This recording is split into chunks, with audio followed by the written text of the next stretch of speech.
Well, let's see if we can reconnect.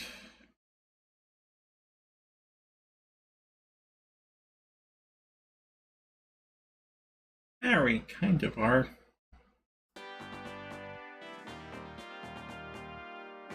See, does it catch up?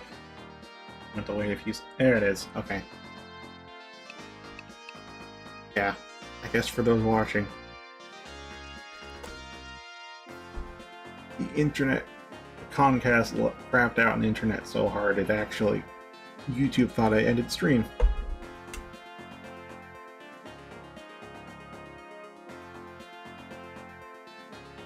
Now, hopefully, we're still good as far as the stream continuity goes. It did show the stream finished page on YouTube.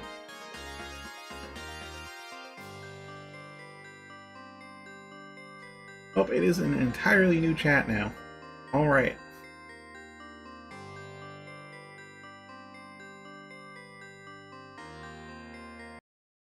I'm gonna have to pop that out then.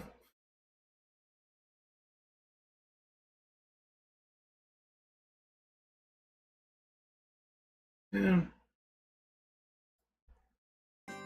There we go. Yeah, this is an entire secondary stream. Alright. Man, that sucks.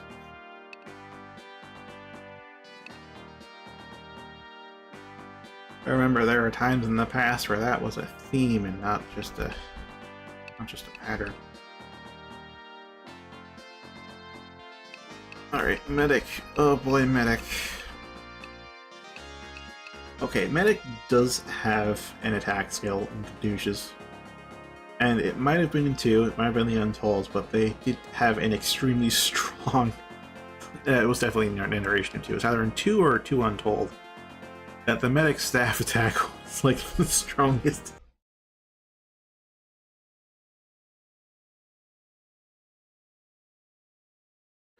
Okay, I think hopefully... I don't know.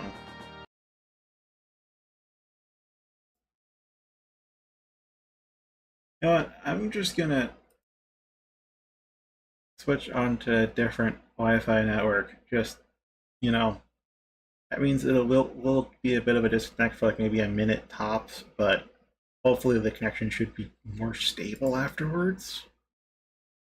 So in that case, see you in 60 seconds or less.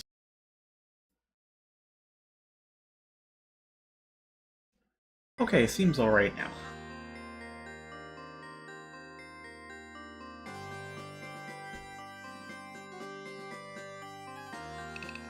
Finest American internet.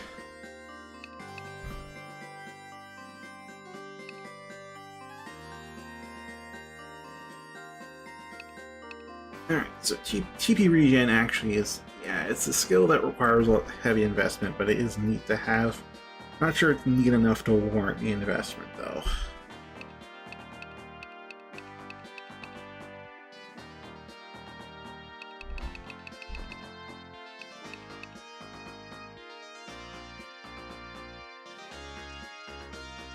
Sorry, the YouTube display for this is going black on me.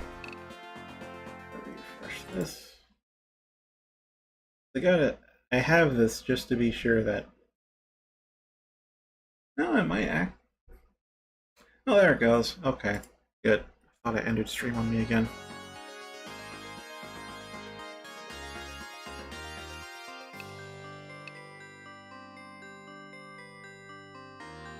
Well, technically a half hour left since we're doing 2-hour streams. Healing? Oh wait, HP doesn't connect to anything. HP up might still be useful to have though, because you can turn getting 2-shot into getting 3-shot, which is a big advantage. 50% more hits. Revive is the big one you want. Other than that... Oh, Healing Touch is nice. It's a very cost-efficient... Oh, very cost-efficient out-of-battle heal. Ooh. But, yeah, you want Immunize, because if Immunize is... If they've left this untouched, level 10 Immunize gives you 90% damage reduction. All elemental damage. It was stupidly strong. Pair it with Defender for Protector, and your party just cannot die.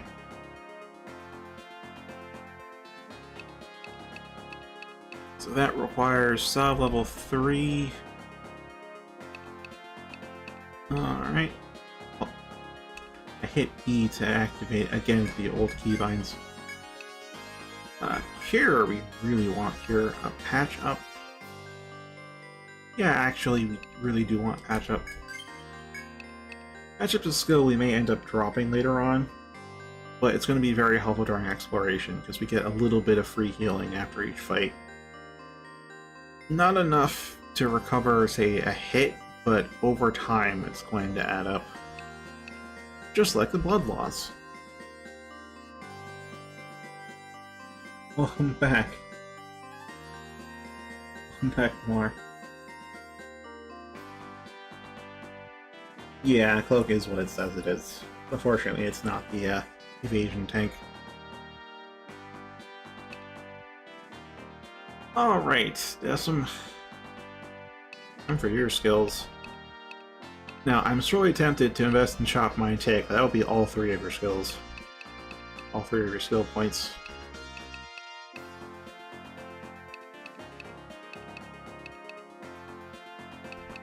Ambush and Aware are going to be nice, but not necessarily.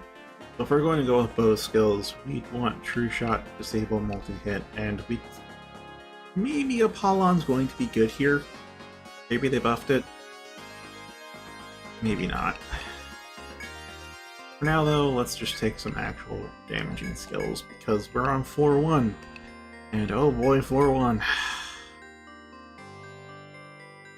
Floor 1 is the roughest floor.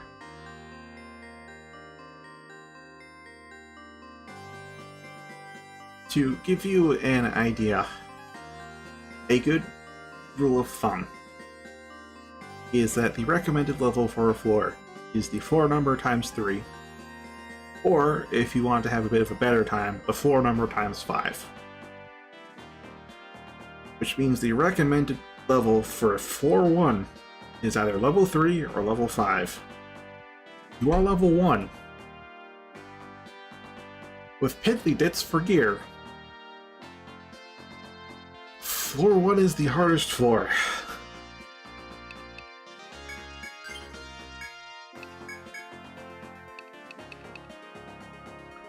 Alright, we could go for Toxins and Poison, which might be useful, but maybe we should go for...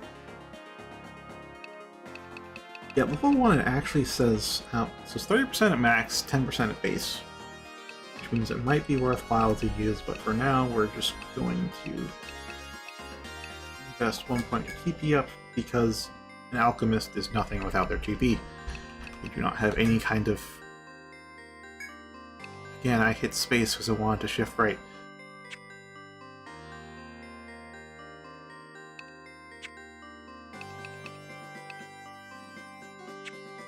Alright.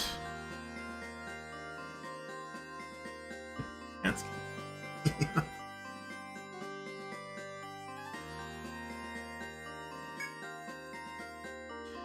Sign up a good crew. Didn't give it some thought. Credit later.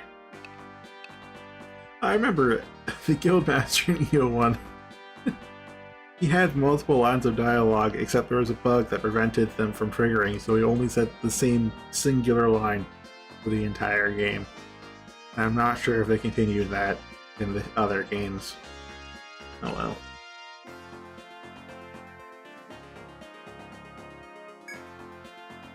That's everything. Ready to get started.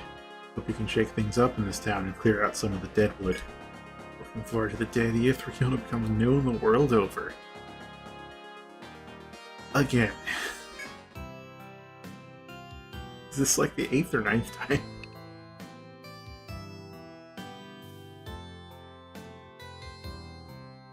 Well, now we have access to technically everything, so let's first go save the game.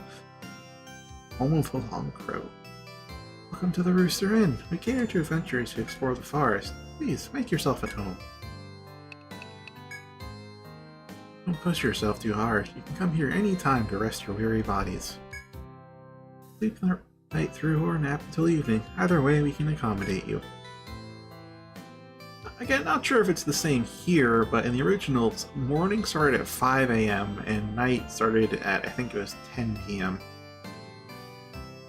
Whereas in definitely by 3, not sure if it was that changed in 2, but definitely by 3, it was 7 a.m. and 7 p.m. and it stayed like that for the rest of the series. So we actually have 12 hours of day and night instead of like 8 hours a night or something.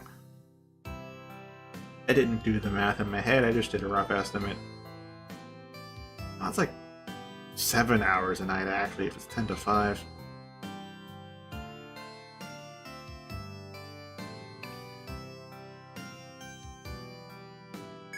Anywho. Oh, they have multiple... Oh, and they play the save tune the entire time you're here. Oh, that's nice.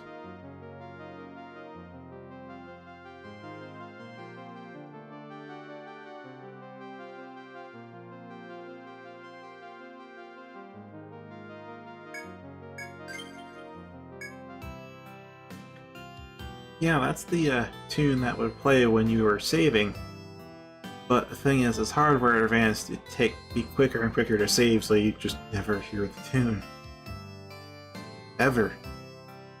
Missed it. Nice that they have it, because saving is still really fast, but I'll let it just plays like this. And multiple save slots, so... Ooh, 9 save slots.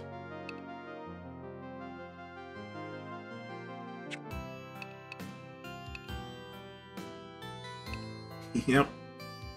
In later games, you just have one sleep and then to open up a sub-menu of like, do you want to go today or tonight? But nope. Sleep or nap.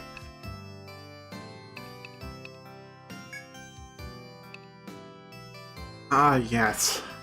Something they didn't change until I think the third game as well. The apothecary. The hospital. You did not buy everything at Shaleka's Goods. No, there was a separate shop exclusively for medicines and reviving.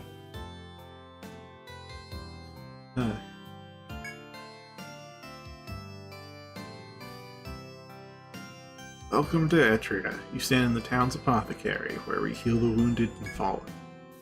We also offer medicines to take with you. An ounce of prevention's worth a pound of cure. You're wounded in the forest, then come back here and we'll do everything we can for you. For a fee. Yep, they have Revive. They also have all of the medicine, and Excella's here from the start, but it costs half of our total budget, so no. Medica's 20.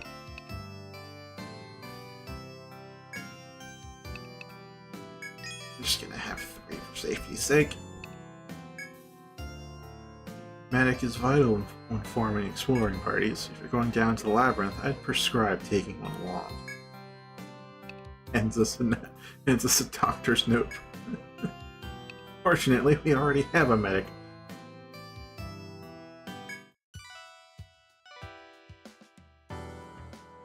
Hello, need items, weapons, equipment? I'm Yaga. Are you Tequila I hear about? Oh, with only new folk. Warriors like you are my best customers. Look forward to doing business with ya. You can sell items obtained in the labyrinth and buy the goods created from. Alright. This is omniscient narrator, not Shaleka. The person your party members are shown and you switch between characters with Q or E. That was not a feature until I think the third game. Buying weapons, you can press slash or V. That might change though, let's rip it out of the way. And types, also depending on the screen you are on, a button prompt will display telling you what to do. Each function is useful, be sure to make it useful. Short on supplies lately, so I haven't been able to make anything good. Whatever you find in the forest, bring it here. I'll buy anything you bring me.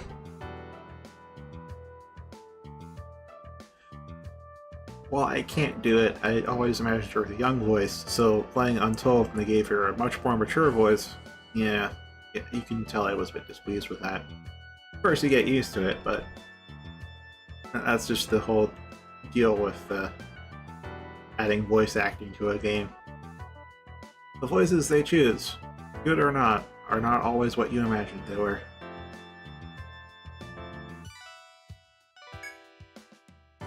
Oh, nice. Yeah, what came up on the right would be on the bottom screen if this were on the DS, except it's the first game, so the bottom screen would just be black. This wouldn't show up at all. And you just kind of have to remember, right, that's what they had equipped. That's how strong it was. Anywho.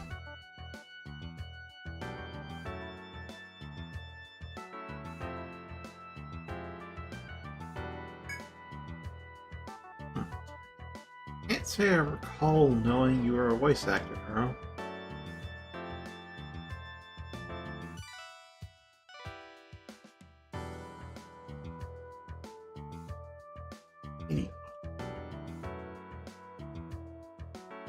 That might have been 4. No, that was 4. That was 4. Yeah.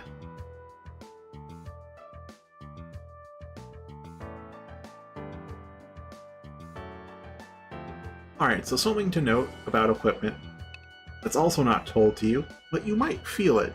You might notice it if you pay close attention to, well, what's going on in combat, but these all have speed modifiers to them. As in, heavier armor will make you move slower than lighter armor, which is why even if cloth armor gives you less defense than light armor, you may still go with cloth because it means you act first. Now, a shield will slow you down, but also give a lot of armor. Helmet slows you down. Wearing gloves, or gauntlets, will increase your speed, but only slightly. But shoes give you like a +10 to action speed, where gloves are like a +1 or +3. Heavy armor is like a -5. So, fucking shoes for everybody.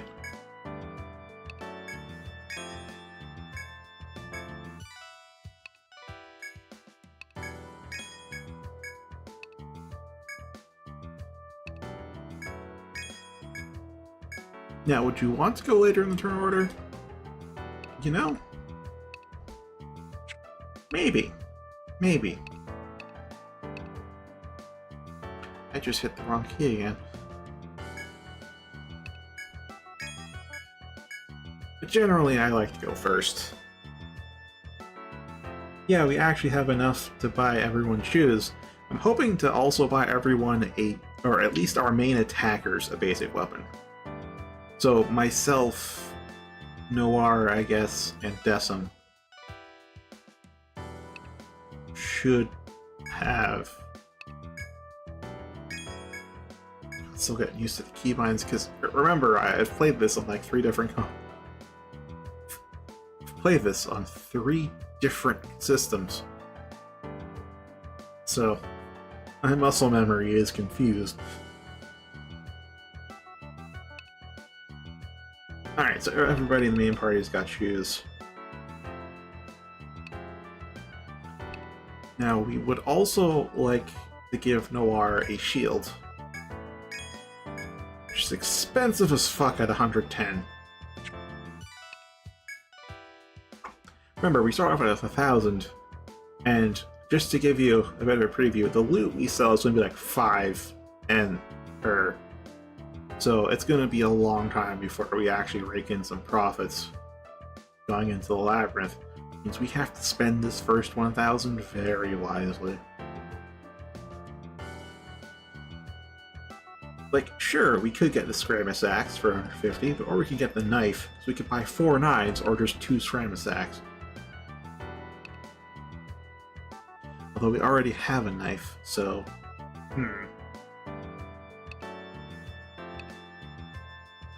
Oh, would you look at that? The survivalist has a knife and not a bow. Well, let's change that. Yeah, 140 Enthal for that. I do not like it. As of for me... I'll take a Scramus Axe, I guess. We already bought some Medica. Oh, and then Tweed. Oh no, we have Tweed. Tweed's basically a shirt. It's not very protective.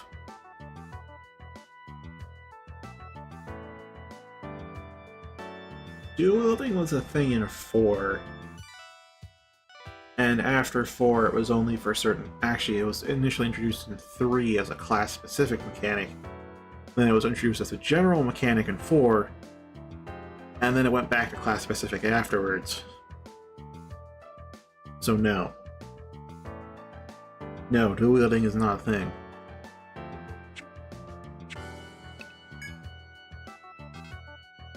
You wield your weapons with two hands, like a proper Nord.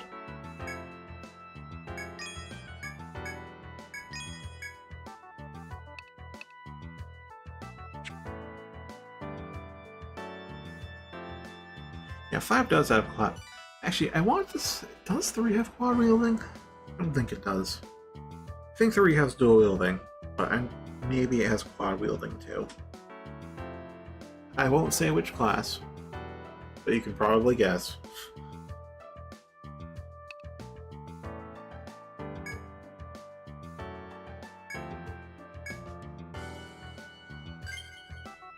Okay, so status menu, you can see a pattern for status, equipment, and skills. So again, attacks. Now, if this uses the same damage formulae as the first game, then your damage taken is literally just enemy damage, enemy attack value minus your defense. And that was it. While in 3, and it was in 3, not 2, but 3, they changed it so defense was a percentage reduction instead of a flat reduction. Because I can tell you, in 1 and 2, by the late game, defense didn't make up for jack shit. Because if you take off a couple hundred points from a couple thousand damage, you ain't doing much. Like, the armor was worthless in the early games, the first 2. The third game, it was useful, but they had some other balancing issues, so you'd still kind of want to not run armor at times. Mainly it was the fact that you could have multiple accessories equipped in 3. You literally just have all 3 of your equipment slots be accessories, which means you could jack up one stat to the absolute limit and not really suffer too much repercussions in the way of defense. But in later games, they actually, after 3 and 4 even, they redid the damage formula again, so armor matters. It really matters. So the question is, are we using the later formula, or are we using the original formula? Because the original formula, armor is worthless. And if it's a later one, having a blank slot's a really bad time.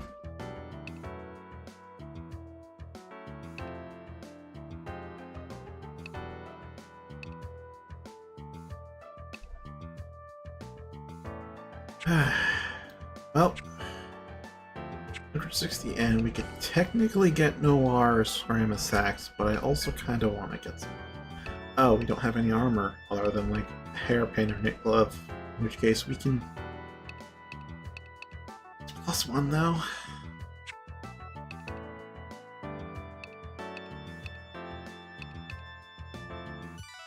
Yeah, Alex and Carl won't be good physical attackers, so I will not be getting them weapons just yet.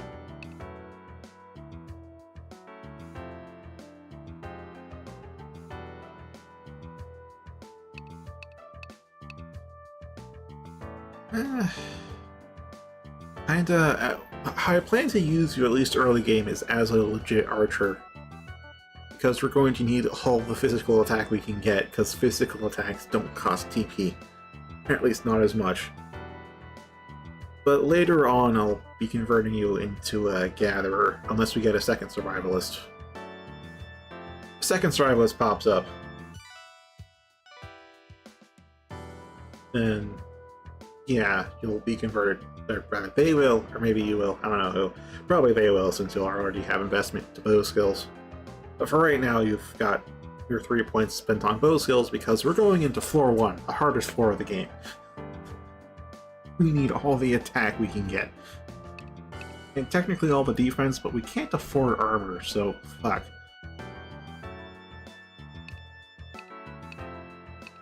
Alright, that basically means weapons. Ramus Axe.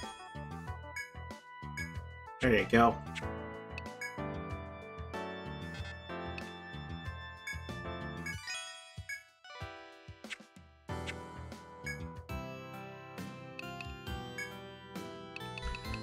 Now we have 20 yen. You're now permanently this poor.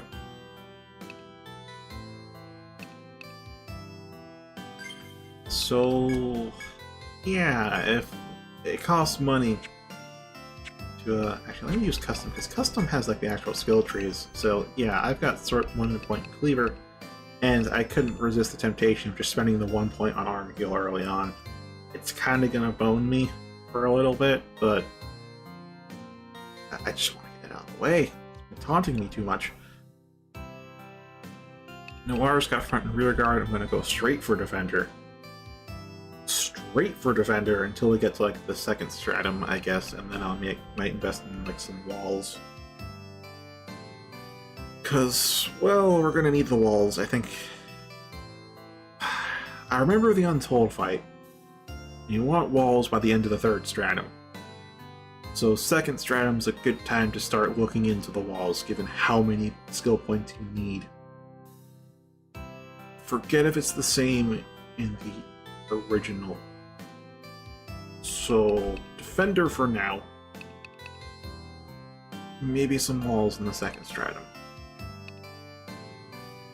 We're gonna go for immunize, but also revive. So, we need cure and salve, get immunize. But we also need revive. So, I think I'll get the prereqs for immunize and then leave it alone until we have a sufficient amount to have revive, because fuck, we need to revive.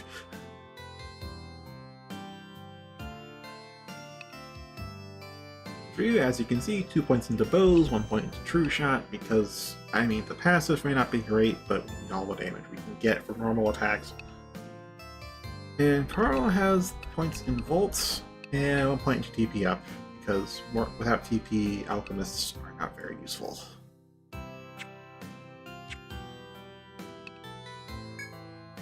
If your part formation in battle, if the entire front line dies, it will be replaced by the back line. If the back line replaces the fallen front line, remember to reform the party afterwards. Alright, cool, so it's like that. Nice. Yeah, so the switch mechanic didn't exist in the first 2 games. And in the third game, it switched the entire line. As in, you could swap your front and your back line, and the only class that could freely switch, quote-unquote freely, was Hoplite using an attack skill that had the side effect of switching between front and back line as you stabbed with your spear.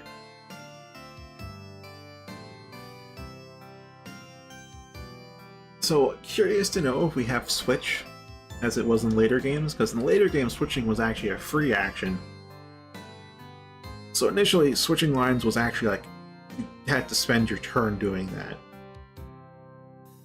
And then they made it so you could switch individuals, but also you still had to spend your turn doing that. And I forget which game they changed it to be a free action, but it was so nice when it became a free action.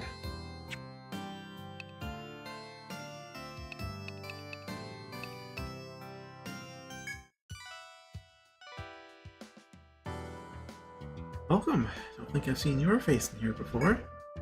You're new in town?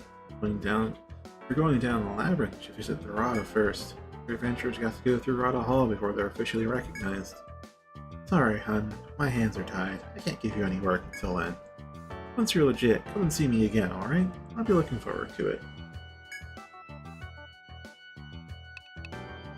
Yeah, I definitely remember 5 being a free action. I just don't remember and 3 being the full line switch. I just don't remember when it transitioned to individual and when it transitioned to free action.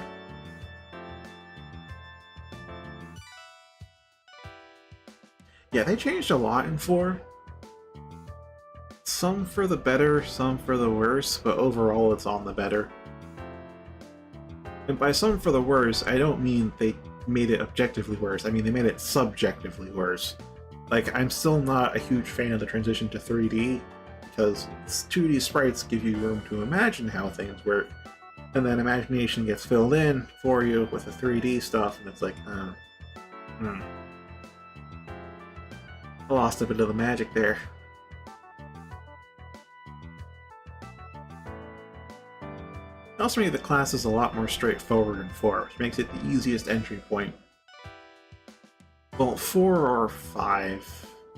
5 has like the best balanced classes, but 4 has very straightforward classes that are easy to understand and maximize.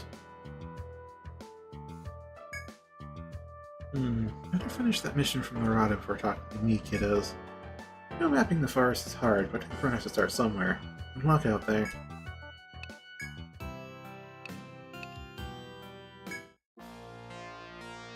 No soliciting. Rada Hall. This is Rada Hall, home to Etria's governing body. I assume, newcomers, that you are en route to investigate the forest. However, we don't recognize just anyone who manages to throw together a guild. If you wish to become licensed adventurers, first complete the mission we give you. A new mission is available. Select accept missions from the menu to see the details. Here at Rada Hall, we both govern Etria and promote investigation of the labyrinth. When adventurers discover new beasts and objects, we are equipped to note their findings. It would be a great help, explorers of Ithra, if you would contribute as well. One thing to note, they changed this in 4 as well. The Monstrous Codex and Item Compendium were exclusively accessed from the Government Hall.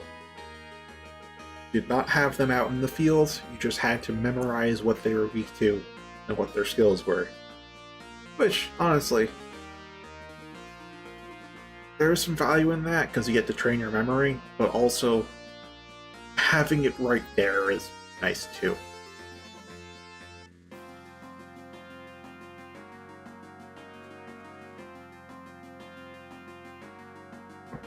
Quotes for the quote throne.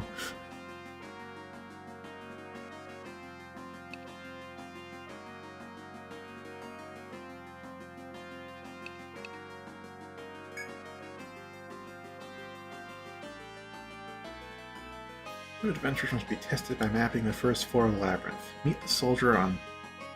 It's B1F is how it's spelled, but I think it's the first floor, or the first basement floor. Not really sure how you'd expand that out into proper words. We'll just go with B1F or first floor. Details. Our mission is to create a map of the first floor of the labyrinth as an initiation. Those who cannot accomplish this elementary task are better off staying out of the forest. Explore the first floor and map everything you see there. This method will be useful later. Well, not just later, it'll be useful immediately. Here is a small map to start you off. Fill in the rest of the details as best you can. Now go to the forest and get the details from the soldier on the first floor.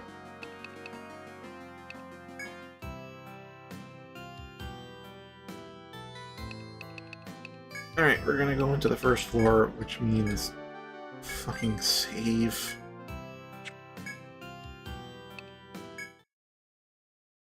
Here be dragons. Oh, you have no idea.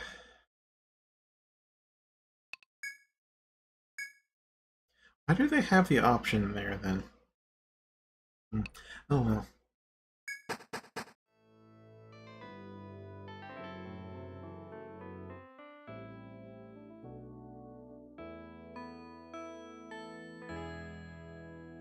Oh, would you look at that?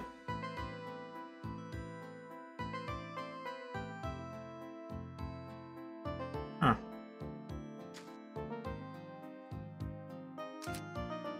Okay, so there's icons. Menu. Double taps the options menu. Oh, hello there. Okay, so mini map or big map. X for undo. I wonder what is up with the icons though, just there, the arrows.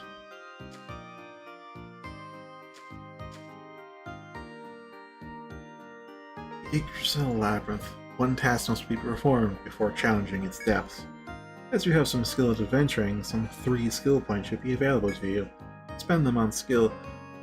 When skills useful in the labyrinth, open the main menu with tab. Select custom to allocate skill points, but think carefully before doing so. You may already be aware of this, in which case this advice is happily unnecessary. If so, hesitate no longer to begin your adventure in this lush green forest. Lush green deadly forest. Oh, the draw distance is the same too. Hold on, how far? This is high res, you can actually see it fading out. Yep, it is the exact same as it was in the DS. So I'm probably because of hardware limitations, but the draw distance on the DS for the first, I guess, 3 games was 4 tiles. I've just confirmed it, it is indeed 4 tiles here. Because it's high res, you can see it fade in, which, nice they kept it, but I wish they could have used some kind of fog effect to mask the fade in, fade out. Yeah. Oh. I could click on these. Well. Technically play this one-handed then.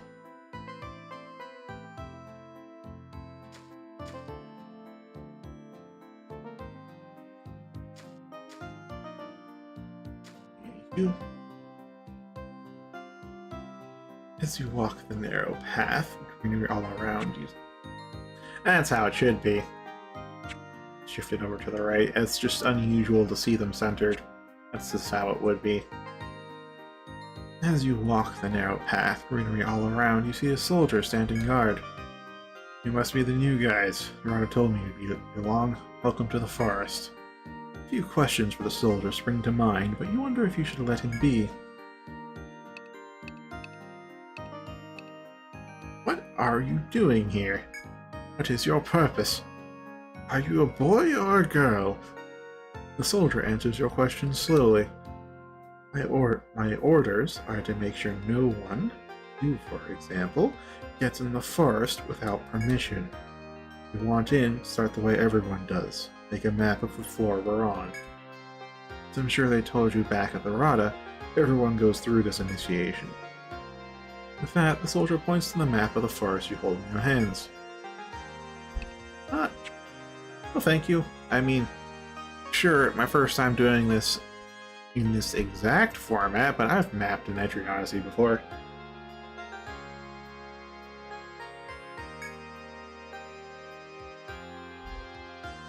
This area inside the red border shows where you've got the map. Finish that part and see me. So, what's up with the forest? The soldier looks around him once before answering. We call this the Yggdrasil Labyrinth. It's a pretty strange place. The culture here is completely different than the one in the world above, where we live. It goes down so deep that no one has ever seen the lowest stratum. I'm exploring down there, and make sure your guard is up at all times. Speech delivered, the soldier loses interest in you and returns to his post. You hesitate, unsure whether to ask him another question or let the matter drop. Well, we've asked all of the burning questions.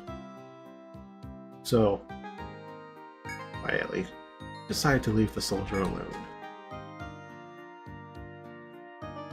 Now then, it should be C for icons. Yeah, these are the icons we had in Etrian Odyssey 3, which...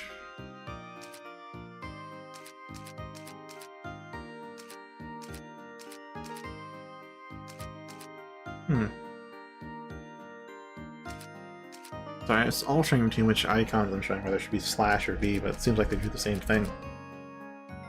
Because the not the interesting thing, the horrifying thing is in the original game, you had 8 icons for everything and no colors. And they had the full complexity of mapping mechanics they did from the later games. Which means you had damage tiles, pitfall traps, as many different kinds of events, multiple gathering points, shortcuts, warp points, resting points, event spots, quest spots, all of that. And you had enough tools to map a quarter of it accurately. It was painful. Ooh, was 3 better or worse than the Untold? Well, I can say my least favorite is the first Untold. Like, out of the whole series. I think I'm... Okay, I'm not sure if I like it less than the original 1 or 2. But definitely not a huge fan of the first Untold. That's mostly because the game is balanced entirely around story mode. So when you play on Classic, it's an absolute grueling slog with numerous difficulty spikes. Because you just don't have the class. You're missing 2 classes.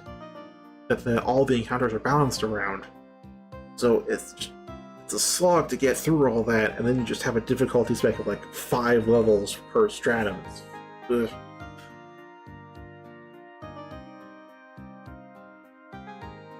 So I'll say 3 is better than the first Untold. Not better than the second Untold, though.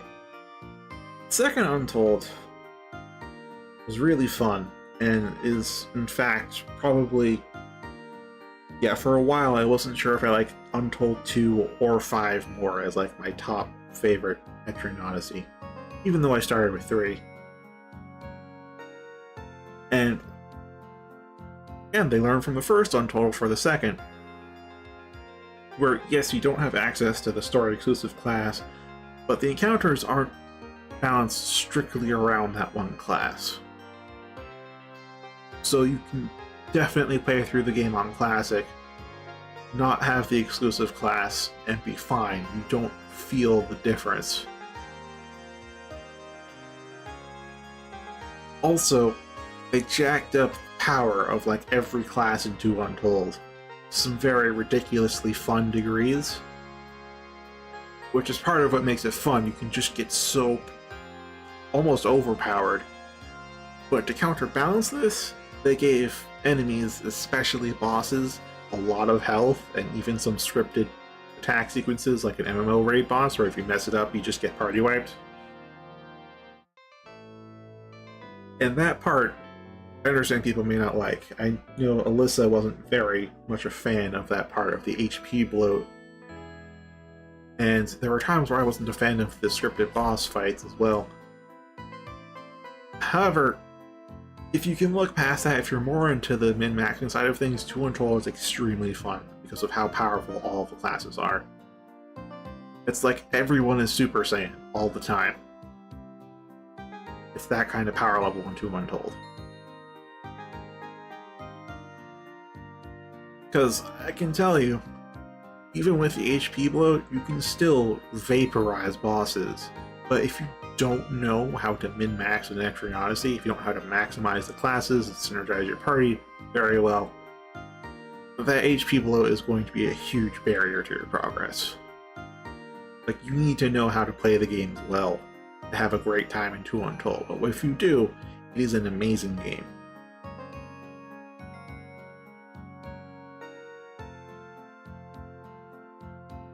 Yeah, the scripted nature of the boss fights in 2 Untold is more so that bosses tend to follow a rotation,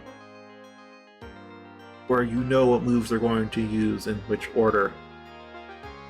The thing that I ended up disliking about it is because, A, a number of those...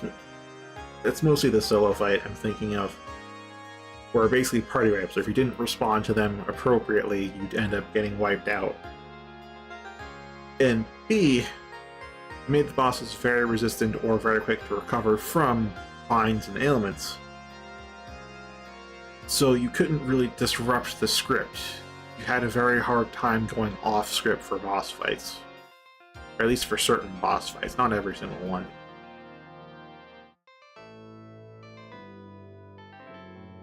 But you can also argue that was also a good issue, because I remember later on, I had like no issues decimating those bosses, because sure, maybe the first time or two fighting them you have to follow the script, but afterwards it's just like, no, I kill you how I choose to.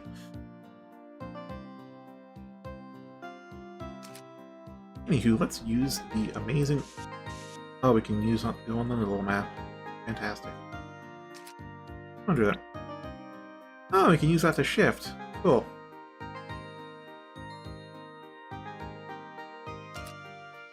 Yep, that's the follow check. So...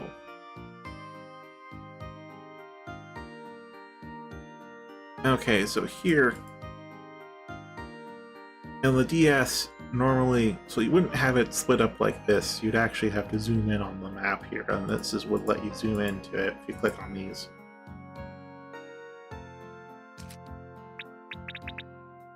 Like, for example, clicking on one would clicking on one would then zoom you into here. You'd have that, and that would be a nice way to get around the map. But that was just back then. This way has its uses. Map your keyboard. Oh, and the story mode only class in 2U, you have to build that one towards force boost. So that class, it does have some elemental sword skills, which are nice to use, but its real strength comes from force boost and force break. Because it has skills that can extend the duration of force boost, enhance the power of force boost, has a lot of skills that can only be used during force boost. It also has a skill that resets the force boost timer, so you can get 6 turns of force boost per fight. Not just per fight, just per bar of force. And then you can finish it with the force break for an ungodly amount of damage. Ugh. It's all single target, by the way. Like, that store exclusive class is just single target. It's kind of bad at multi-target and area clearing, and fragile outside of the force boost. But once you enter force boost, it's just it's almost god mode. Almost.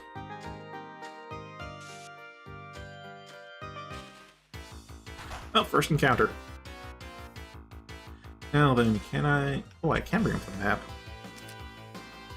Good, because I am going to do some mapping. Hey, we can reference!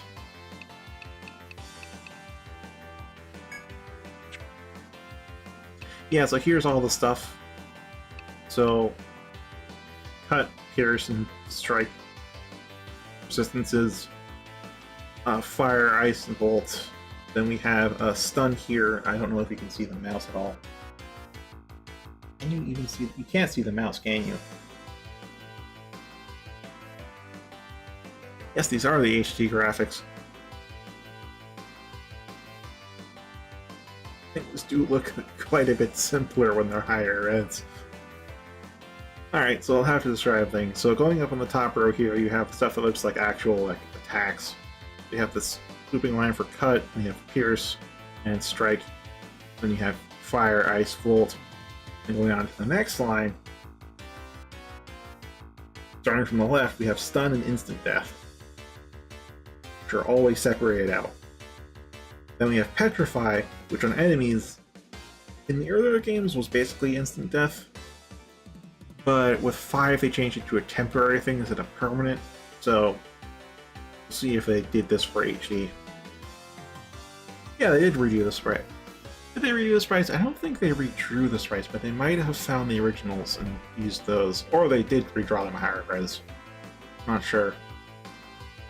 So we have Petrify, we have a skill that's exclusive to 1 and 2, Fear.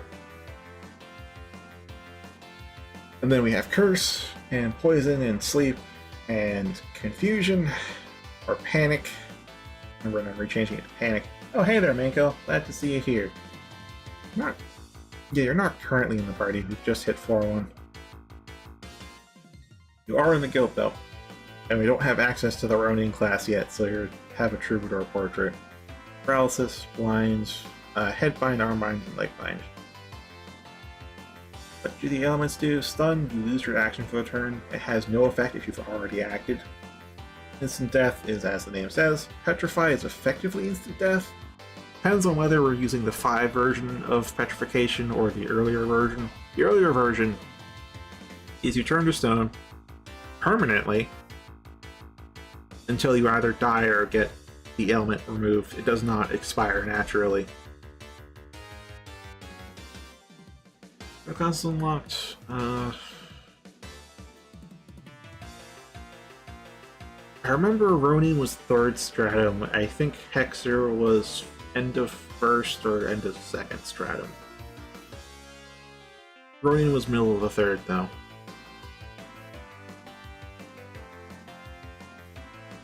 With Petrify, yeah, you're turned to stone, you take half physical damage, which is kind of nice. you do take reduced damage if you're petrified. If the enemy's petrified, they just die, same as instant death, because they can't recover from it.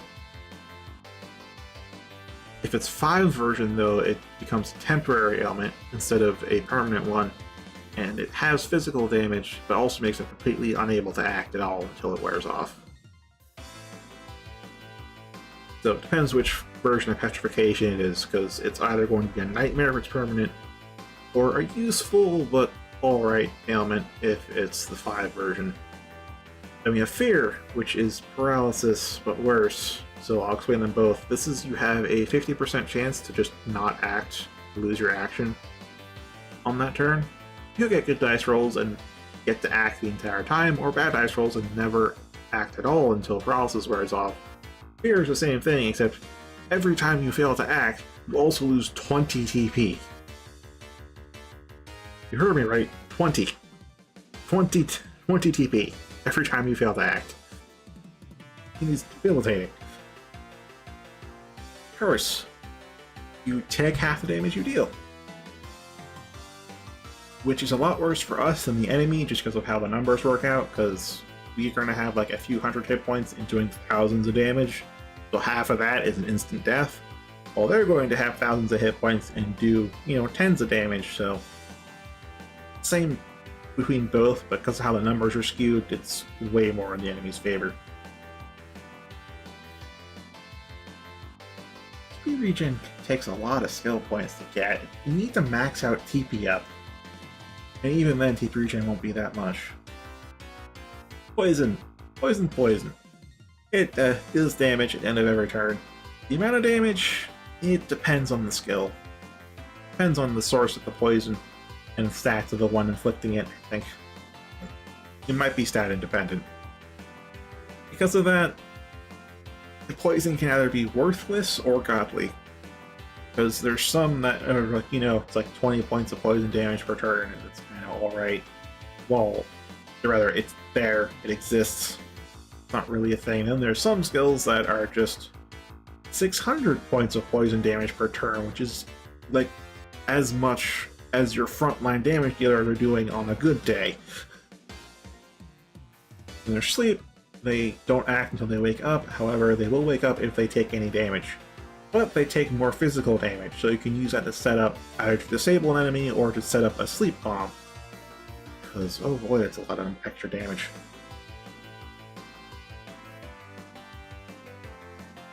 Yeah, the Grimoires in the first Untold are RNG fucking hell. I have ranted about this before, but in the first Untold, treat Grimoires as a bonus, never grind for them. There are ungodly low chances to get anything close to what you want, but in the second Untold, vastly improved. Go nuts with the Grimoires. I did.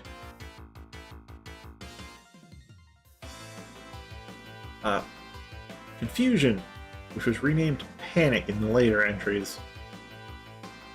It's just, you do normal attacks, but to like random people, including your allies, so there's a chance they'll attack the enemy, a chance they'll attack your party, a chance they'll attack themselves. It is a bit risky, given how high of a damage output we can do, because like frontliners are going to have some really sharp weapons, and backline has some very thin armor. Paralysis, I already explained that. Blind gives you a 2/3 chance to miss, and disables evasion. Paralysis disables evasion too, as does confusion and sleep. Maybe fear, but I think only when you fail to act.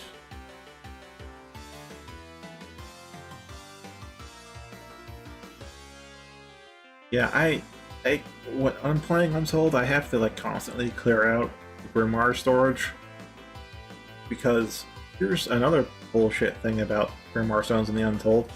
The Grimoire chance rate, like the success rate of you actually getting a Grimoire stone, as well as the chance of you actually getting a Grimoire chance in the first place, goes up the more Grimoire stones you have.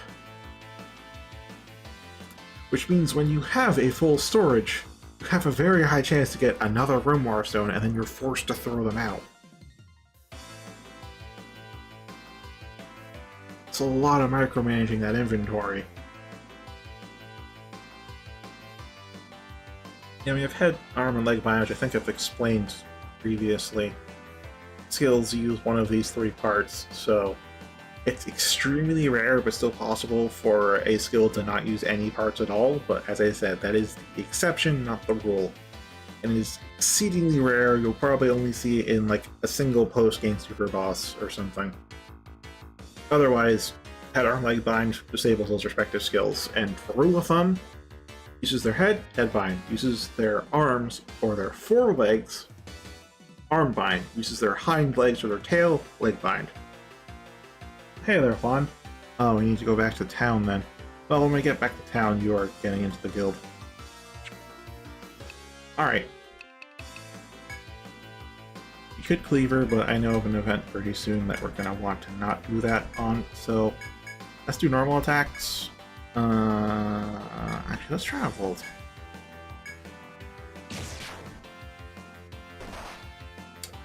Yeah, remember, Noir is the one who's supposed to be tanky, and he just lost 40% HP in one hit. Welcome to 4-1, everybody!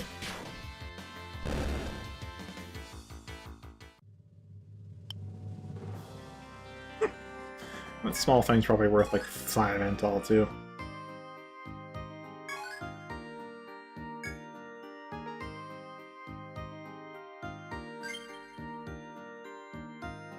Alright, let's read item descriptions. Alright, Manica, medicine made of boiled herbs, recovers 30 HP, a small, sharp animal fang.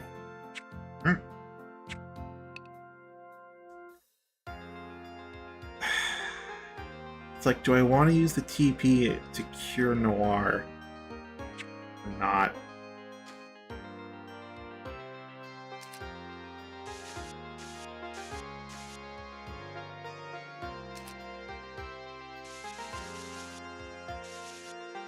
Oh, that's right, I can shift the map up.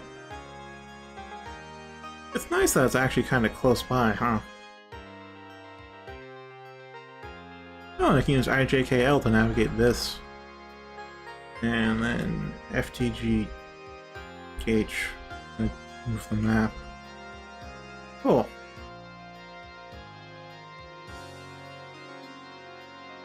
Oh, that's super old. Your life is almost over. Think about retirement. Oh, that inspect prompt is so... blends in so much. If I didn't know about this event, I might have missed it.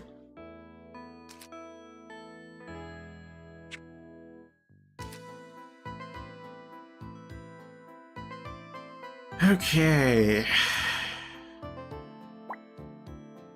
Events.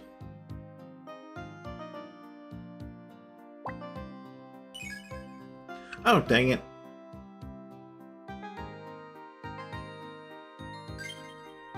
No, we can do keyboard.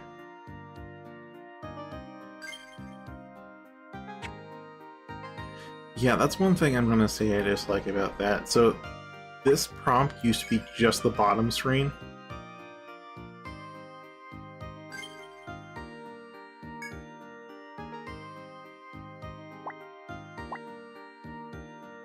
There's a garbage can.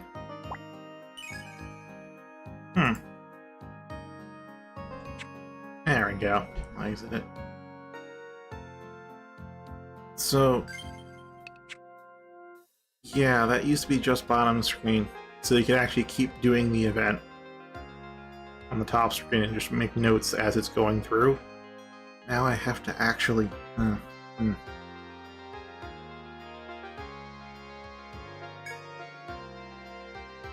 While walking through the forest, you find something furry at the trail's end. Initially thinking it a creature, you lower your guard upon realizing it's a boot. Could it have belonged to an adventurer? You weigh the options of picking up the dirty boot or leaving it where it lies. First, let's look around. You thoroughly inspect the area around the boot. A close look reveals torn clothes and reddish stains on the ground. Signs point to dangerous beasts lurking nearby. Eyeing the boot, you wonder whether picking it up is worth whatever danger is in store.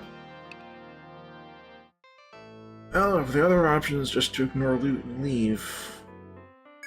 pick it up! You gingerly pick up the dirty boot. It's rather heavy due to the ivory-colored stones its previous owner hid inside. White stone. Alright.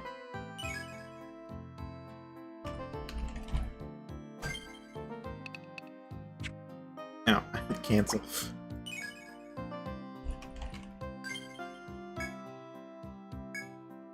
As you move with the stones, the ground begins to shift unnaturally. The dreadful monsters who likely killed the boot's owner ambush you. Yeah, this is gonna be a oh fuck moment. Probably should have healed Noir. Alright. All out.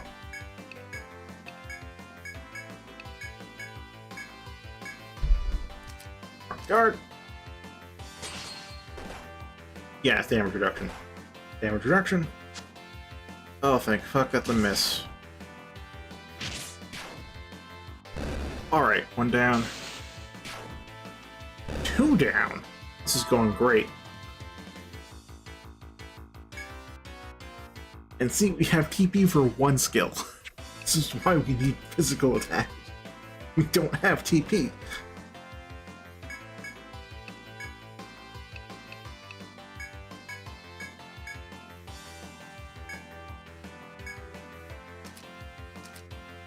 Yes, passive means it is indeed active all the time.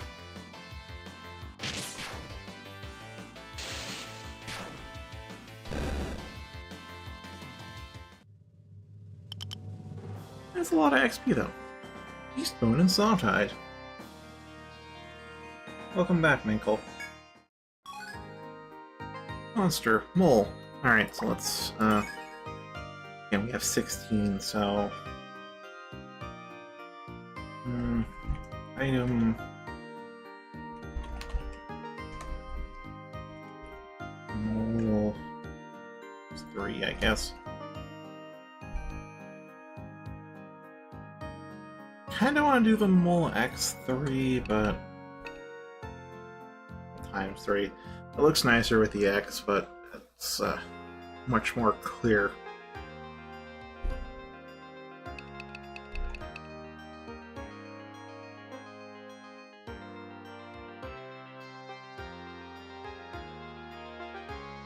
Yeah, I'll go with that.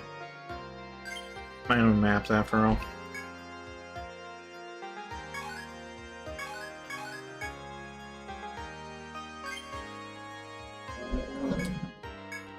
Alright, inventory. Small thing I did. Soft hide, typically obtained from the beasts of the labyrinth. Beastbone, relatively hard moles, sternum. Whitestone, ivory stone used as construction material.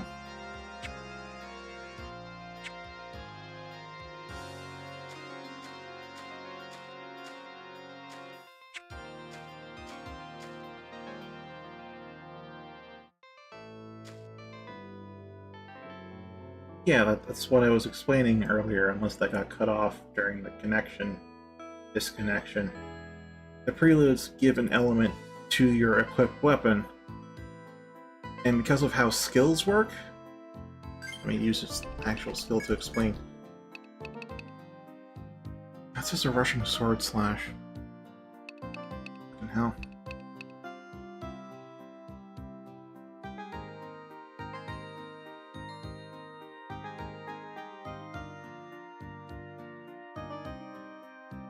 Well, how it would work if the description was closer to what originally said, it would be, you know, deal cut damage. In which case, you do cut damage, and that's it. Even though you have fire imbued on your sword, the skill says it does cut damage, so the skill does cut damage, and that's it. So if the skill says attacks with equipped weapon, then your fire-imbued sword will do fire and cut damage, because that's what a fire-imbued sword does. And you are attacking with the equipped weapon. That's really why the preludes are as rough as they are. At least for general play, but they have a hidden damage buff to them, which is... oof.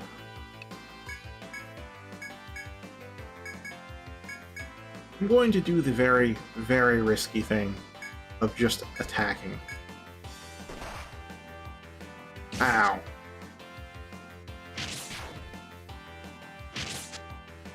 Fucking miss again. Okay, defend, defend, attack, and attack, and attack.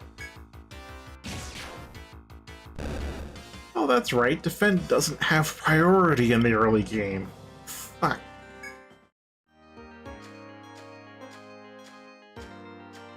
Later entries, they introduced move priority, so even if you have lower speed, you can go first if the move says you go first. But nope, defend. Get priority. Anywho, let's sell some stuff to Juan, you still there. Now then, oh, tab for multiple. Hey, 148. Wants to have hydrating. Hydrating, you say? Oh, it costs 310. Hot resist. HP plus 5.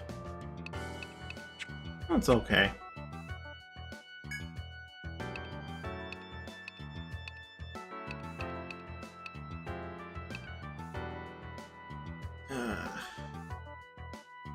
Arrows, then.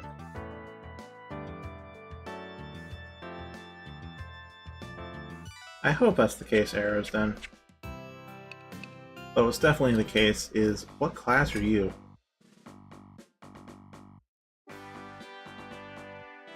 You have been conscripted into the guild. What class are you? No is not an option.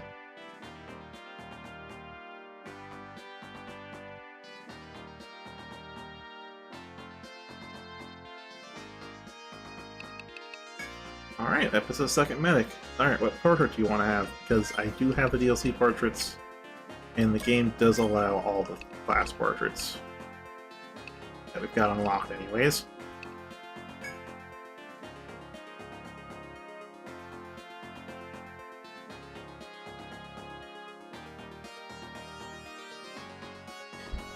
Oh, nice. Yeah.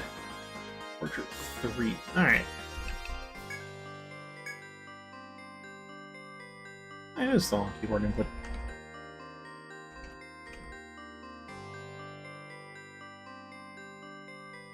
Oh, that is exactly 9 out of 9.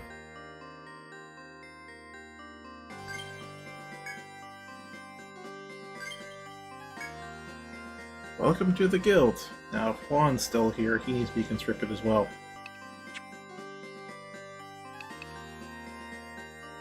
Yeah, that's the gist of it. So, I do reserve the right to make a class if we need it, but we actually have every class except for Dark Hunter currently. So, I don't think I'll actually need to make use of that right. Yeah, because we've got ourselves a Troubadour. I'm still used to the freaking keybinds from the emulator.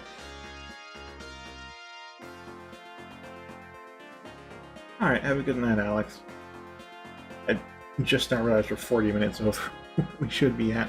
Whatever, it's Etrian Odyssey. And Friday.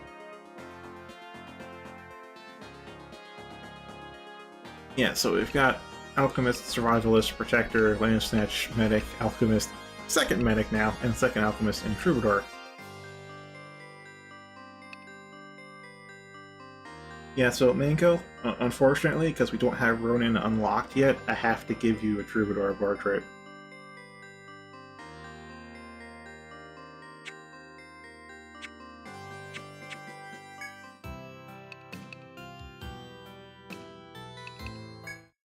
Alright. Yeah, nothing else. Fair enough. Well, I'd need another survivalist for that, because Decim I'm building towards Archer because it's the first floor.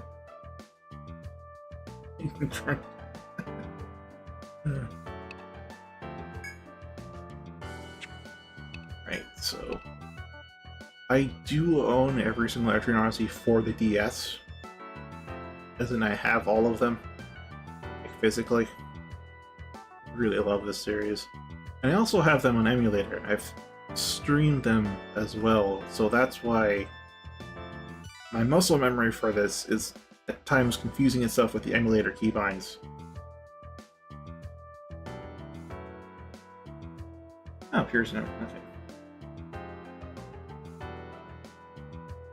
So at times I'm just gonna end up flubbing it because I had E for A and R for back, and I use Shift and Space for L and R, but here it's E and Q for LR, spaces except. So as far as my experience goes, at least with the first game, I can definitely speak more about the others. I played through it up to the start of the 6th stratum once. Well, there wasn't an NG Plus until the 3rd game, so yeah. Now, the reason why I stopped there wasn't because it was hard, but because I got Etrian Odyssey 1 and 2 at the same time. And so I wanted to play through both, and I decided, alright, I've beaten the 5th stratum and technically the end. Well, an end. So I'll call it here and move on to 2. Now at 2, I actually got stuck on the 6th stratum and couldn't advance further. So we'll see when we get to there. Yeah. I have played through the Untolds as well. And the first Untold, I can't say I quite like. Because the encounters, or rather the whole game, was built around the story party, and that's 2 classes you don't have in Classic, as well as a whole side dungeon. So the level scaling and the encounters about which tools they assume you have, it's all missing.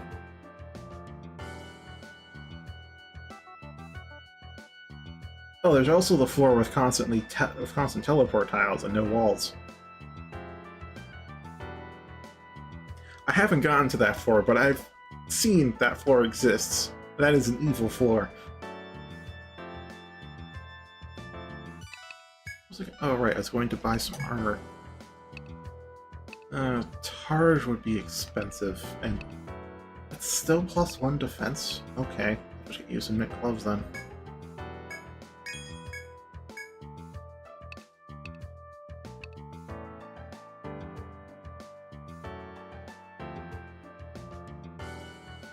Yeah, from what I recall, the entire floor is open. However, if you take 1 step off of a path, you get teleported to a different floor. So you not only have to make your way back, you then have to mark it. And if since you just played through the first game, you know you only had 8 icons on the map. So mapping that is even more of a pain than navigating it. At least I would imagine.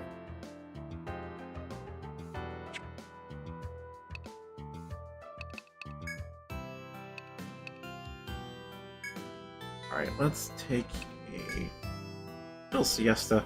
That's a nice thing, it's level times 5. That's all the cost is. Oh, 6 PM! Huh. That's still kind of light out though, isn't it? Nope, it's nighttime. It's light inside the inn.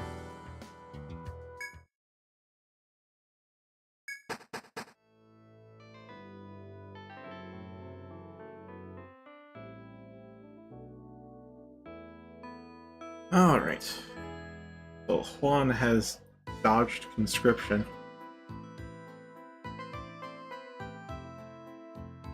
Yeah, that's the way I recall seeing the online maps. How I did damage tiles back then was to just not color it in. Where I just say, yeah, no, those are damage tiles. Which, when you got to, I think you know the room, that was almost entirely damage tiles and no walls. That was difficult to map because of that. But here in the remake, we have 3 colors and a lot more icons.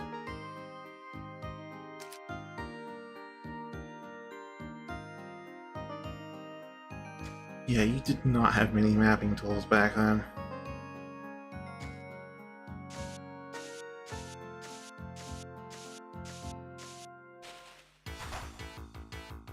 Oh, hey, it's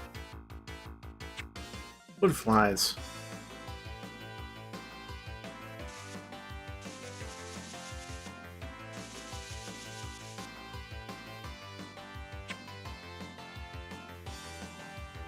Oh yeah, they added a lot more icons in 2 as well. It was amazing.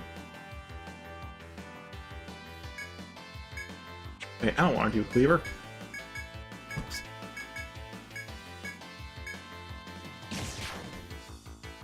I only use 1 cleaver.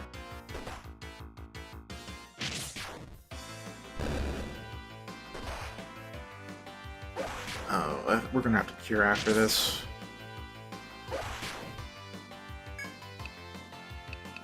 Oh, go for the one that's low health.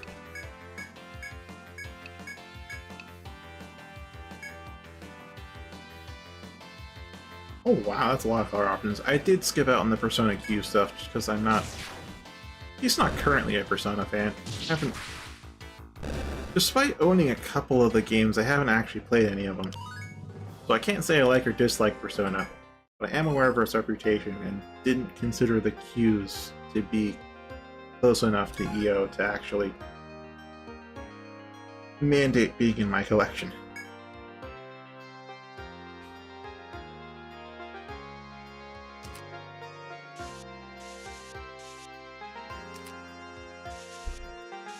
I wonder how many times I've mapped this floor, because they have not changed it at all. Not even in the Untolds.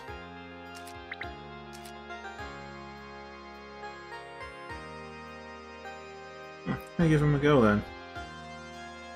Well, actually, I think I'll have to first see if I can get some physical copies, but that might be difficult at this point. I know I can get the perfectly legitimate digital edition, but because it's Etrian Odyssey related, I'd rather have physical if possible. Oh, I'm thinking of something else, because I remember there being a crystal door around here. Must have been the left up ahead. Yep. It's outside the red zone, and we're about to get an encounter, so I'm just gonna not...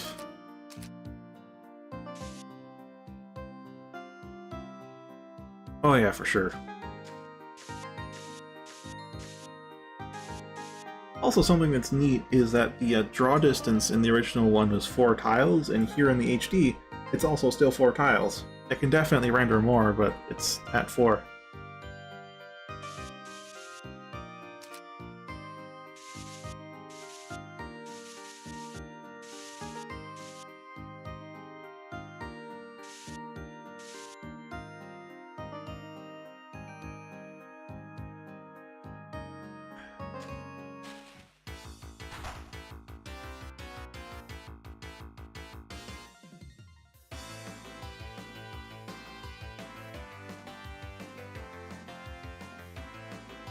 Or colors? No, and I think had 8 colors. I think the 5 I think had 6 colors. The Untolds had 8 colors. N I think also had 8 colors.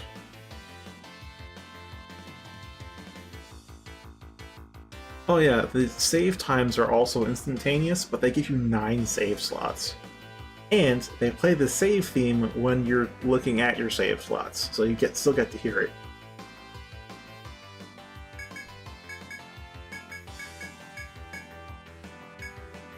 Oh, the draw distance of 4. I was thinking of color maps. Or tile colors. It might. They did expand the draw distance in the 3DS entries. But I don't think it was really until 5 that they really pushed the limits of the draw distance. I think it was something like 8 or 10 or so in 5. Ooh, nice. Yeah, it was in 2 Untold that they introduced context-sensitive stamps. Well, context-sensitive icons. Like the treasure chest will actually be opened if you open the chest, but also importantly, is that in 2 Untold, the context-sensitive icons, they do their context action even if it's the wrong icon. It means if you put a shortcut icon on the map, it'll of course light up in yellow when it's activated. But if you put that on a treasure chest and you open it, the shortcut icon turns yellow. Which is nice. It means you really can just map how you please. It works. Also, we have a skill point I've forgotten. Yeah, so from 2U onwards, they have context-sensitive icons. Before that, they are static. I don't know if we're context-sensitive in this yet, because we're on the first floor. We haven't found a treasure chest yet.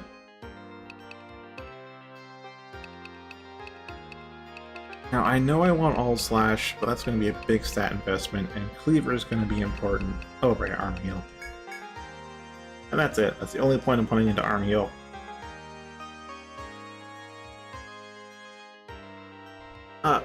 Probably not. I remember them mentioning in an interview that they were not going to fix the beneficial bugs. They were only going to fix the, well, the negative bugs. The stuff that made skills not work properly in a bad way, they were going to fix, but the stuff that made them work in a good way, you know, the exploits, they're just going to leave as is. Yeah, that's what I remember hearing.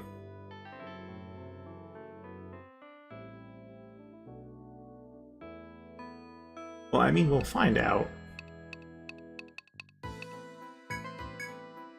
Alright, we gotta get front guard.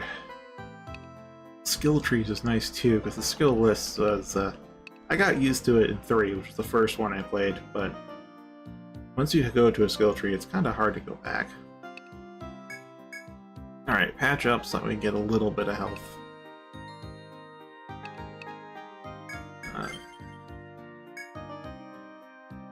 Well, the thing is, they did a full retranslation of the game, so a lot of the skills, some of the skills have different names or even different descriptions from before. Not the same translator.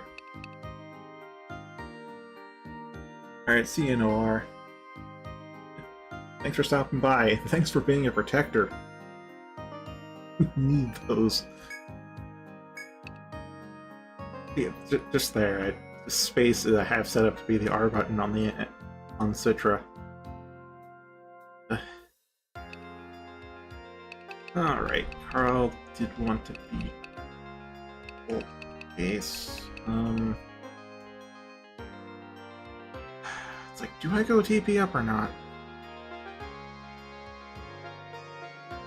I don't know if they're accurate translations, but definitely different. Wait, Thunder's stronger than...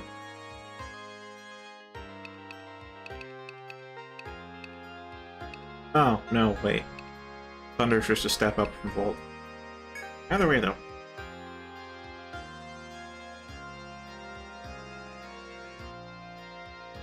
No, actually. They are Blazer, Freezer, and Shocker. Yeah, I remember that, because they didn't have lines until Etrian Odyssey 4, well, lines for monsters. So the spells were either single target or all target. It's just, since they converted those into like splash damage, line pierce, line hit stuff from 4 onwards, that my memory kind of got overwritten on them in the earlier games.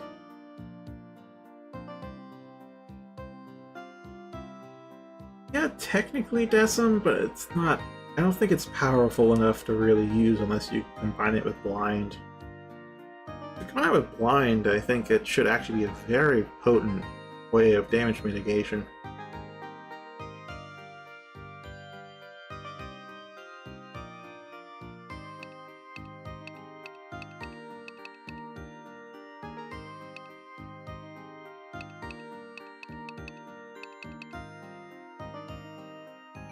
That's what it was Raging Edge. I was remembering as Raging Slash or Raging Cut before. Maybe it was Raging Cut in one game, but it was Raging Edge originally, I think.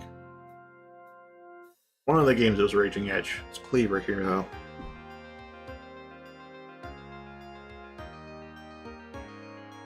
Yeah, 30% isn't that huge, but given Blind is a 66% decrease in accuracy, you add on the 30%, you have 96%, assuming it's additive.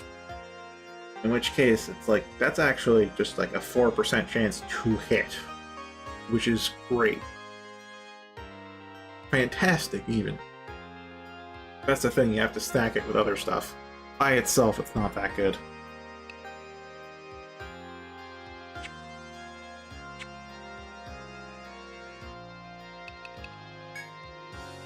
Do I want to use a cure at this point?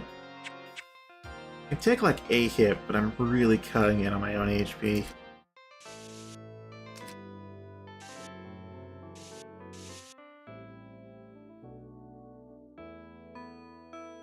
Yeah, that was the case in 1 and 2. It wasn't until 3 that they added the much better way.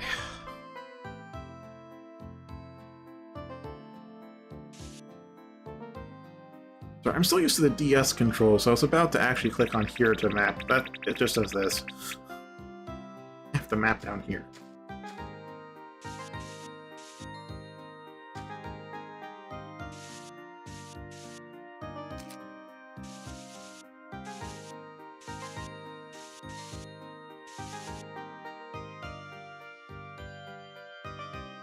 Oh yeah, I can.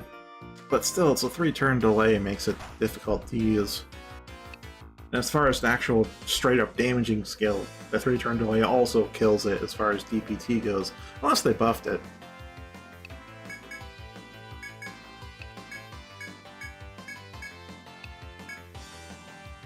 I don't think I should use Volt until I fight something more menacing. Yep. Called it. Here. It's too late. Well, that's first down.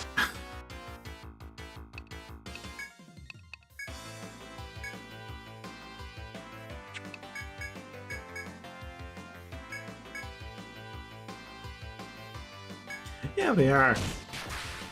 Games have been real good about that.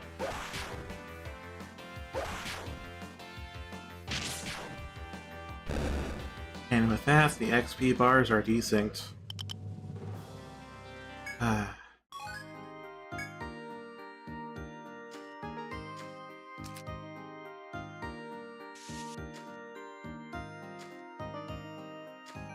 Oh, hey there. Now then, this one was... Okay, straight. Alright. Defend. Attack. Yeah, true shot it. Bolt. Yeah, I'm glad we defended. Oh god, that's a lot of damage. That's also a lot of damage.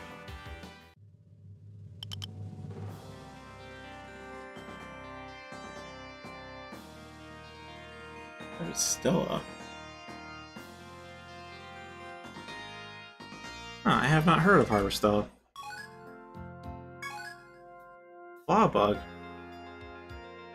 Somehow I feel like its name was different originally, but I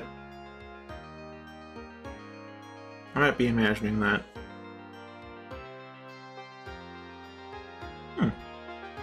Well, let me look that up real quick. So I have it in a tab, so... Oh, it's on Steam too.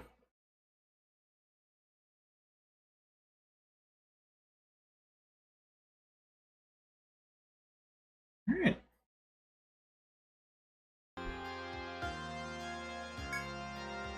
Okay, this is a chop point. That's not chop, that's chop. What in your party is skilled at chopping vegetation? Of course.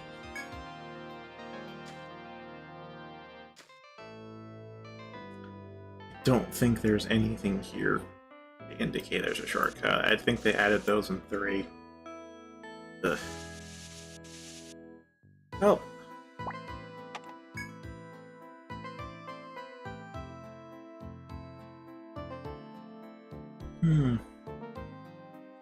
Fair enough. And I do have a Steam Deck, so not much of a loss there. Though I also have a lot of games to play on my Steam Deck. Oh, fucking lord.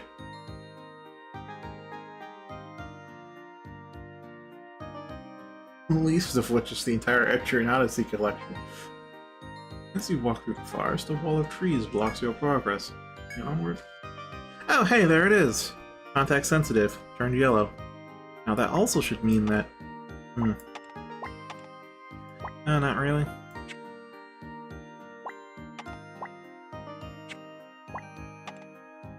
That does turn yellow.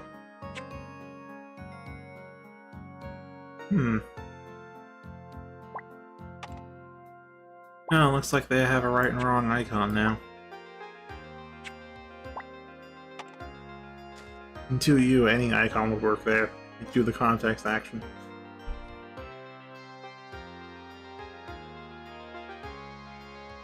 Yeah, that's the thing. Survivalist especially is one of the classes they kind of kept reworking. There's one iteration of them that just had buffs for healing items that made healing items stronger than medic skills. It's like, okay.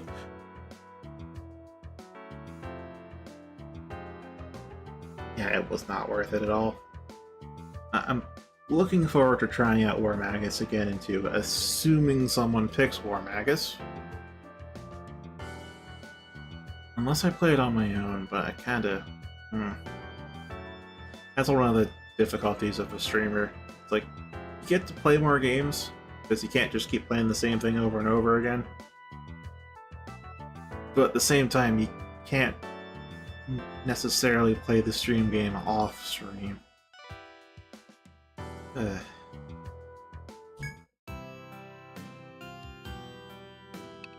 Anywho, how much does Revival cost? 30! Fuck. Only at 15 and 2. 15 HP. Alright. Well, we still got net positive though, at least for now. But the inn's going to cost 10, isn't it? Yep.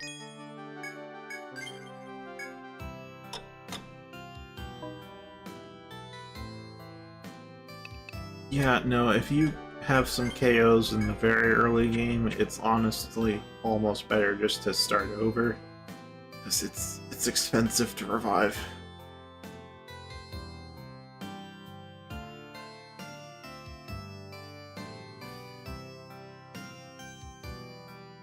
I am on expert, but yeah, I don't know. Sorry, I'm not on expert, I'm on normal.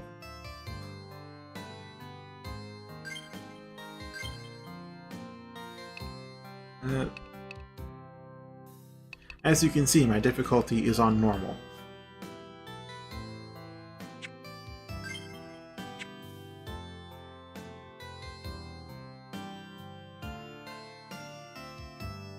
Yeah, that's what it means. I have all 3 games on Steam, all the HD releases, so I'm gonna play through them all. And we are going to inherit characters. At least between 1 and 2, because those technically are direct sequels.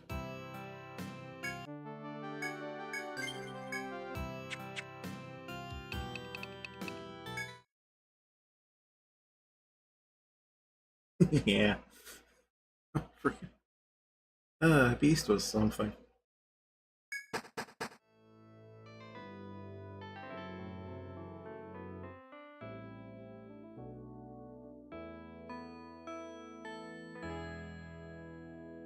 I think there were separate purchases, but there might be a bundle for all of them.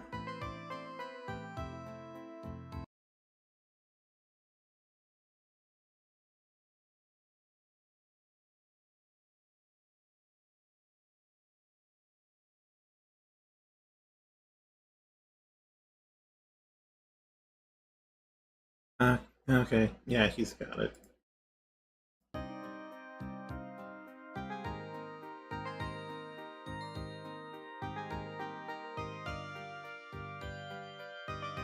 Well, from what I saw, the pre-order stuff is free for until June 14th.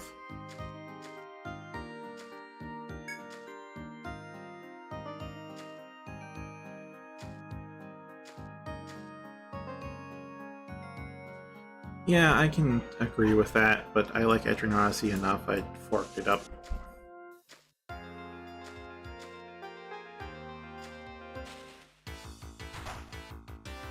Oh boy, it's a mole. Yeah, there we go.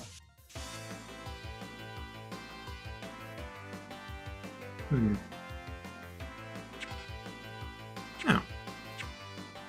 That's neat, so you don't have to use the keybinds there. You can click on the map to bring it up and right-click off of it.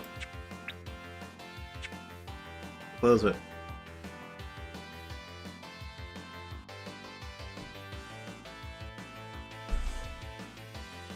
Yeah, and also the Japanese physical copy comes with a stylus, but only in Japan.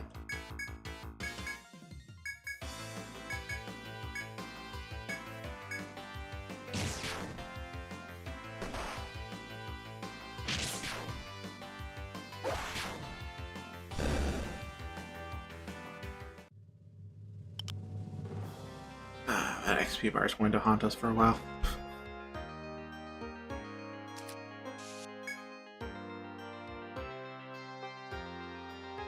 Yeah, they really do. Mysterious crystal entwined with ivy blocks your path. It seems you cannot proceed.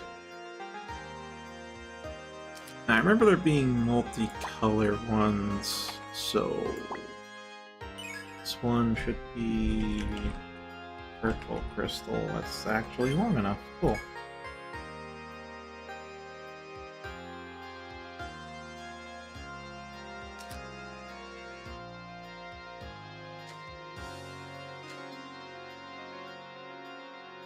Got a DS version of that? Huh.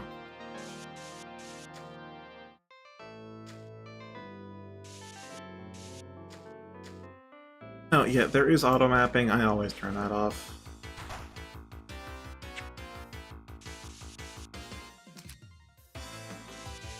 Like, completely off.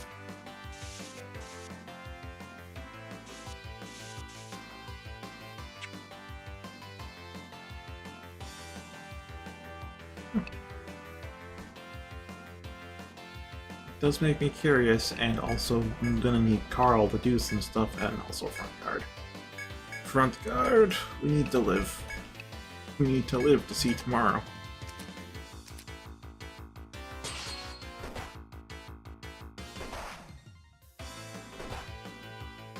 Did that just only activate once? Oh my god, I think front guard activated once.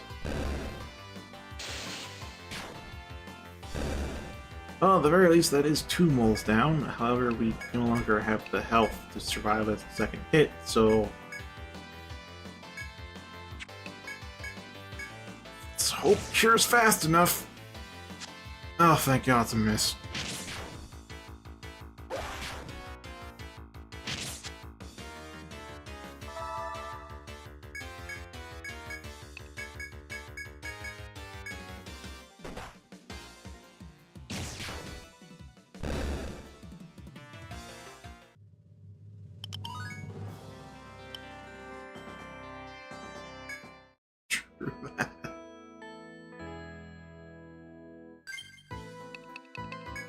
Everyone but me gets leveled up, though.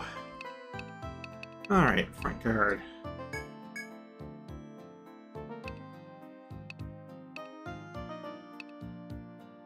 I think I should just beeline towards revive. I probably shouldn't, but at the same time, I really do want to. Remember correctly, beelining towards revive leaves other stuff like unbind and fresh at too low a level to be really useful. Right when you need them.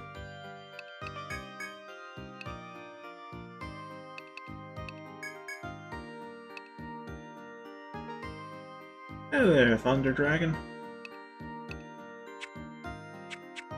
Welcome to the guild. I now have to do something. How's that?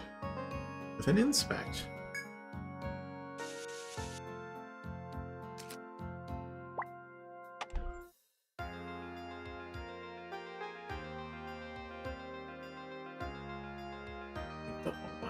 Huh.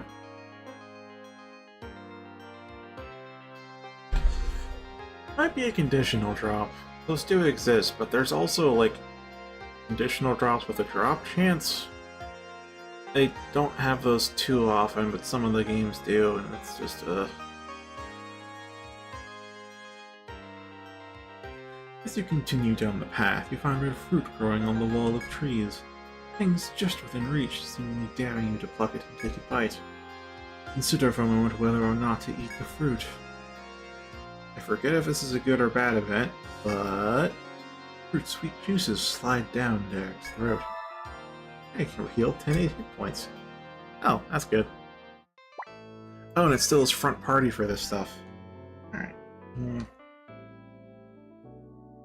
Plus 10 HP. 1.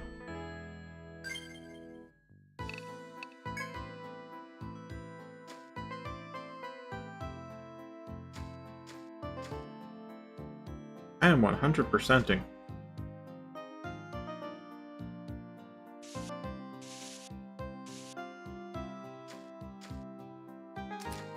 Although, now that you're here, I do have to dash back to town for a bit.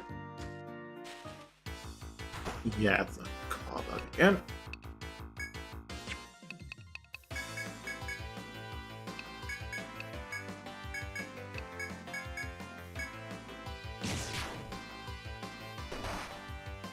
Oh fuck, that's a one-shot.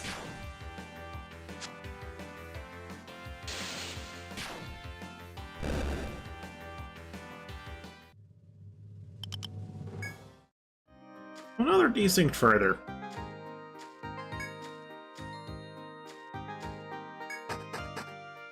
Alright, Thunder Dragon. What class are you? You're being conscripted.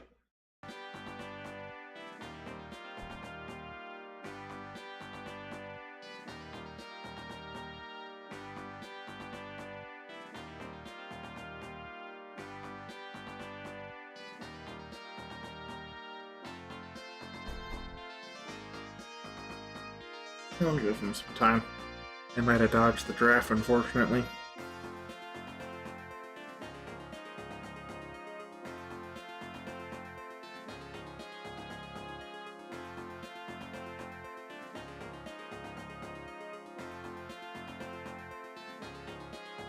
Yeah, it is. And which class are you, Thunder Dragon?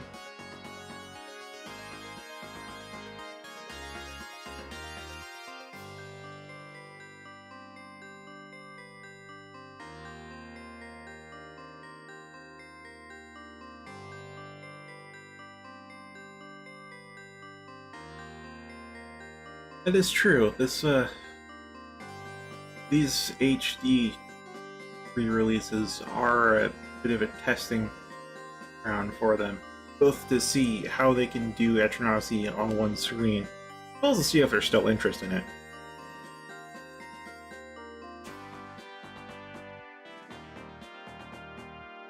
Yeah, but which are you, personally? You, specifically. Not your party, but you, as a person. Which class are you?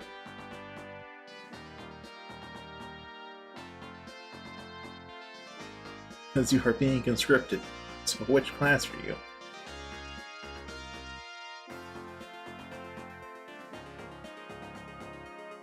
Well, that's not unlocked yet. So which class are you?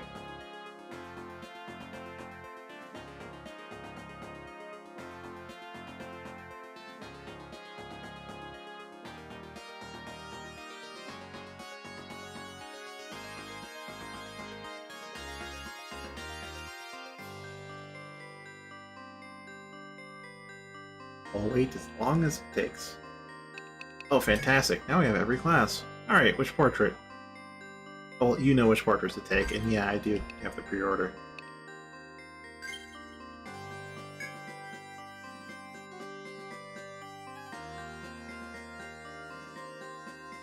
Wonder if her name will fit, though. I have to trim it.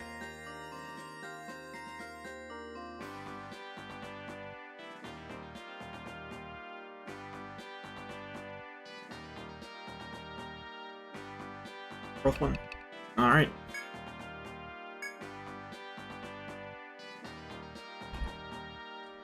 Yeah, that's Thunder Doctor.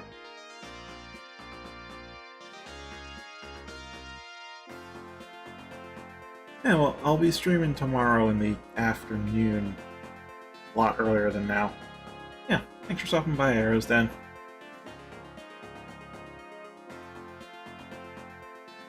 Cut out all the vowels of Thunder. Just barely. Cut out all the vowels. T-Dragon, huh? Alright then. That's your preference.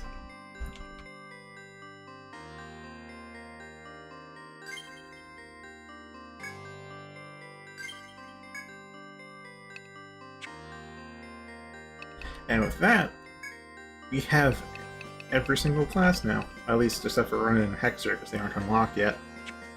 I get Noir revived though.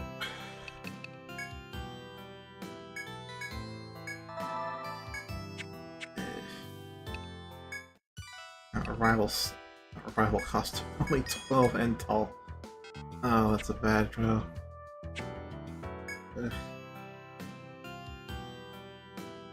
Do you have better armor? Leaf coat needs what? Oh, I have to chop for that.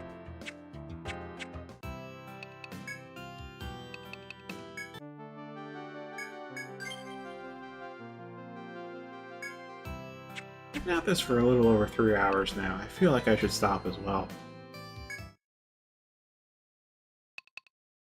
Yeah, I think I should pick this up tomorrow and actually go to sleep. So we'll have the classic gamer double save.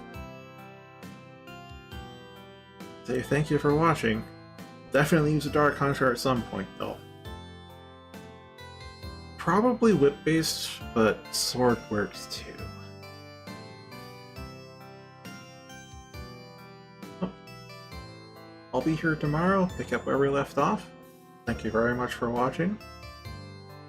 Fare thee well.